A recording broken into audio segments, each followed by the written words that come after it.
আমার মতন কেরালাতে কে কে আছো, এসে কাজ করছো, প্লিজ কমেন্ট করে বলো।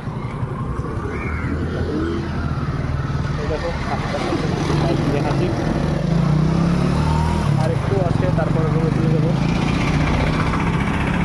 এখানকার রাস্তায় হাঁটাচলা করতে গেলে খুব সাবধানে করতে হবে, মানে কখন কে এসে টুক করে মেরে দেবে পাস। তোমার কাজ করতে এসে একদম বাড়িতে আর যেতে হবে না, দুদিন বেরিয়েছি সেদিন তোমার লাগবে। তো এখন রাস্তাটা অনেকটা শান্তশিষ্ট হয়েছে, এরকম শান্তশিষ্ট থাকলেই হবে। আর 2 থেকে 3 মিনিট লাগবে আমার রুমে যেতে।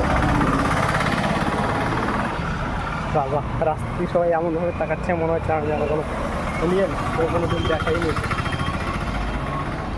এইদিকে অনেকটা গরম, আমাদের দিকে তো এখন ঠান্ডা। আর সবাই তো ইন্টারনেট পেয়ে গেছো, সুখে শান্তিতে এখন ইন্টারনেট নিয়ে ঘর সংসার করো। আবার দেখা যাচ্ছে